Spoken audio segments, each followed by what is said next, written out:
স্ত্রী সহ বাথরুমে 5 ঘন্টা লুকিয়েছিলেন ওবায়দুল কাদের, পালালেন যেভাবে। এদিকে আওয়ামী লীগ সরকার 1.5 যুগেরও বেশি সময় ধরে নির্যাতন করেছে বলছেন হাসনাত আব্দুল্লাহ।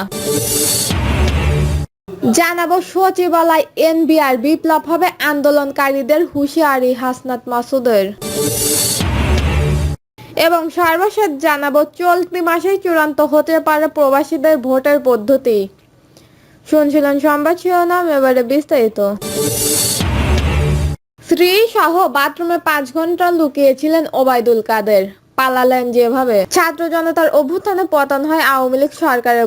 গত বছরের 5 আগস্ট দেশ ছেড়ে পাড়ায় ক্ষমতাচ্যুত প্রধানমন্ত্রী শেখ হাসিনা। এরপর দেশ ছাড়েন আওয়ামী লীগ সরকারের মন্ত্রী এমপিরাও। আওয়ামী লীগের সাধারণ সম্পাদক ওবায়দুল কাদের ছাত্র জনতার অভ্যুত্থানে ওই দিন তার বাঁচার কথা ছিল না বলে জানিয়েছেন। তার ভাষ্যমতে 5 আগস্ট ছাত্র জনতার অভ্যুত্থানের দিন 5 ঘন্টা এক বাথরুমে স্ত্রীসহ লুকিয়েছিলেন তিনি। সেই দিন বেঁচে থাকাটা পরম সৌভাগ্যের বিষয় বলে উল্লেখ করেছেন তিনি। সম্প্রতি ভারতীয় গণমাধ্যম দ্য ওয়ারের এক্সিকিউটিভ এডিটর অমর সরকারকে দেওয়া ওবায়দুল কাদেরের এক সাক্ষাৎকার সোশ্যাল মিডিয়ায় ভাইরাল হয়েছে। সেখানে তিনি ওই দিনের ঘটনা বর্ণনা করেন। ভাইরাল ভিডিওটিতে দেখা যায় অমর সরকার সাক্ষাৎকারে দিচ্ছেন ওবায়দুল কাদেরের। তবে কালের কণ্ঠের পক্ষ থেকে সেই সাক্ষাৎকারের সত্যতা স্বাধীনভাবে যাচাই করা সম্ভব হয়নি। এই ভিডিওতে দেখা যায় ওবায়দুল কাদের বলেন, আমি খুবই ভাগ্যবান, যেদিন আমার বেঁচে থাকার কথা ছিল না, মৃত্যু থেকে অনেক কাছে ছিলাম।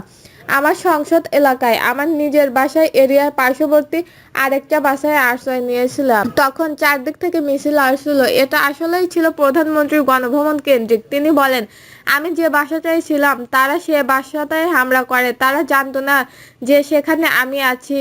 আমার বাসায় তারা লুটপাট করেছে, কিন্তু সে বাসায় আমি গিয়ে আশ্রয় নিলাম, সেখানে হামলা করবে আমি ভাবতেও পারিনি। দেখলাম অনেক লোকজন ঢুকে পড়ছে, তারা ভাঙচুর ও লুটপাট করতে থাকে। আমি আমার স্ত্রীসহ বাথরুমে লুকিয়েছিলাম, অনেকক্ষণ ছিলাম, প্রায় 5 ঘন্টা। তারপর একটা পর্যায়ে তারা বাথরুমের ভেতরে কমোড বেসিন গুলো লুটপাট করলো। ওবায়দুল কাদের বলেন, আমার স্ত্রী তখন বাথরুমের দরজার সামনে দাঁড়িয়েছিলেন। তিনি বারবার বলছিলেন যে আমি অসুস্থ, যাতে করে তাদের প্রবেশ ঠেকানো যায়, কিন্তু তারা জোরপূর্বক ভেতরে ঢোকার হুমকি দিতে থাকেন। বাথরুমে কি আছে তা লুট করতে চায়। এই অবস্থায় আমার স্ত্রী আমাকে জিজ্ঞাসা করে কি করব। আমি বললাম দরজা খুলে দাও। এরপর 7-8 জন যুবক ভেতরে ঢোকে এবং তারা অত্যন্ত আক্রমণাত্মক ভঙ্গিতে আচরণ করতে থাকে। হঠাৎ তারা আমার দিকে তাকিয়ে বলেন, নেতৃত্ব চলে গেছে, আপনি জাননি কেন? আমি তখন কিছু বলতে যাচ্ছিলাম, কিন্তু তার মাঝে তারা আচরণ পাল্টে ফেলে। কেউ একজন বলে, আপনার ছবি তুলবো।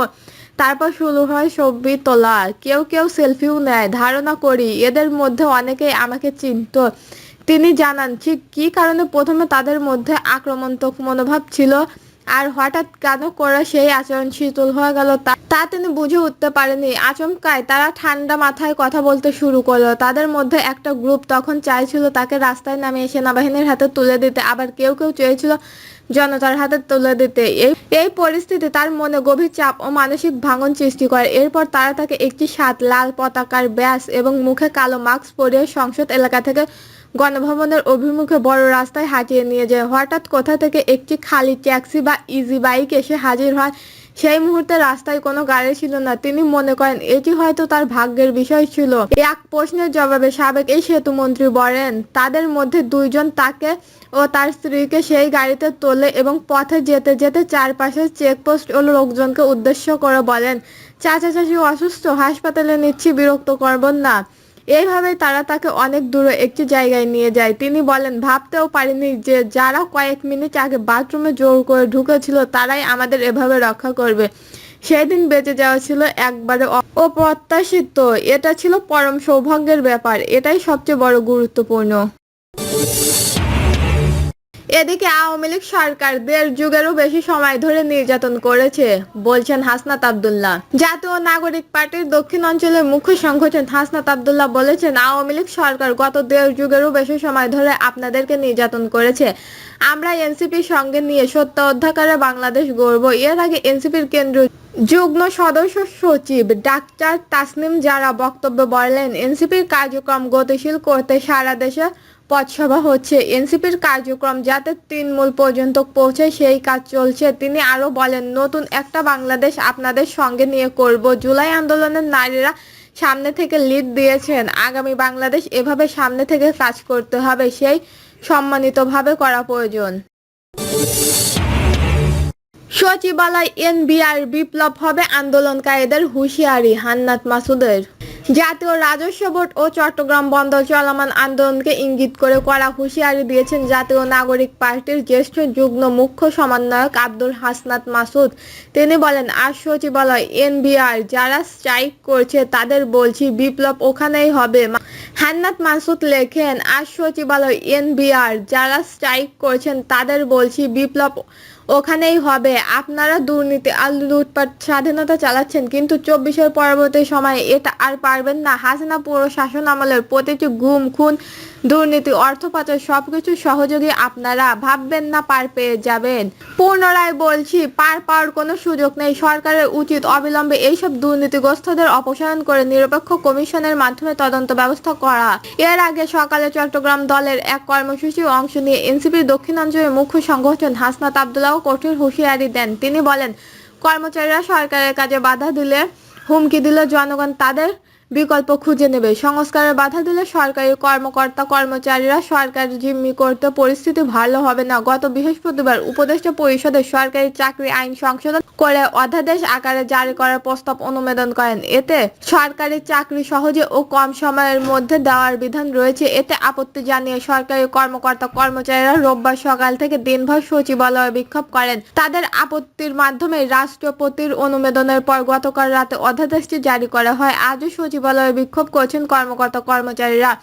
অন্যদিকে 12 মে রাতে এনবিআর এর ভাগ করে রাজস্ব নীতি ও রাজস্ব ব্যবস্থাপনা অধ্যাদেশ 2025 অধ্যাদেশ জারির পরদিন থেকে এটি বাতিলের দাবিতে অবস্থান করেন। কলম বিরতি কর্মসূচি করে আসছিলেন এনবিআর এর কর্মীরা। আন্দোলন পরিপ্রেক্ষিতে সরকার তাদের দাবি মানার আশ্বাস দিয়েছেন। পরে গত রোববার রাতে কর্মবিরতি সহ সব কর্মসূচি প্রত্যাহার করে নিয়েছিলেন এনবিআর এর কর্মকর্তা কর্মচারীরা। তবে সংস্থানটির চেয়ারম্যানকে অপসারণের জন্য 3 দিনের সময় বেঁধে দিয়েছেন এই আন্দোলনের প্ল্যাটফর্ম এনবিআর এর সংস্কার ঐক্য পরিষদ। ওই দিন চট্টগ্রাম বন্দরের নিউ মরিন কন্টেইনার টার্মিনাল বিদেশিদের হাতে ছেড়ে দেওয়ার সিদ্ধান্ত প্রতিবাদে বিক্ষোভ মিছিল ও সমাবেশ করেন জাতীয়তাবাদী শ্রমিক দল। পরদিন থেকে এটি বাতিলের দাবিতে অবস্থান করেন। কলম বিরতি কর্মসূচি করে আসছিলেন এনবিআর এর কর্মীরা। আন্দোলন পরিপ্রেক্ষিতে সরকার তাদের দাবি মানার আশ্বাস দিয়েছেন। পরে গত রোববার রাতে কর্মবিরতি সহ সব কর্মসূচি প্রত্যাহার করে নিয়েছিলেন এনবিআর এর কর্মকর্তা কর্মচারীরা। তবে সংস্থানটির চেয়ারম্যানকে অপসারণের জন্য 3 দিনের সময় বেঁধে দিয়েছেন এই আন্দোলনের প্ল্যাটফর্ম এনবিআর এর সংস্কার ঐক্য পরিষদ। ওই দিন চট্টগ্রাম বন্দরের নিউ মরিন কন্টেইনার টার্মিনাল বিদেশিদের হাতে ছেড়ে দেওয়ার সিদ্ধান্ত প্রতিবাদে বিক্ষোভ মিছিল ও সমাবেশ করেন জাতীয়তাবাদী শ্রমিক দল। দর্শক, এই ছিল এখনকার সর্বশেষ নিউজ। নিউজটি ভালো লাগলে একটি লাইক দিন, কমেন্টে আপনার মতামত জানান এবং আমাদের পাশে থাকার জন্য বেল বাটনটি অন করে রাখুন। ধন্যবাদ।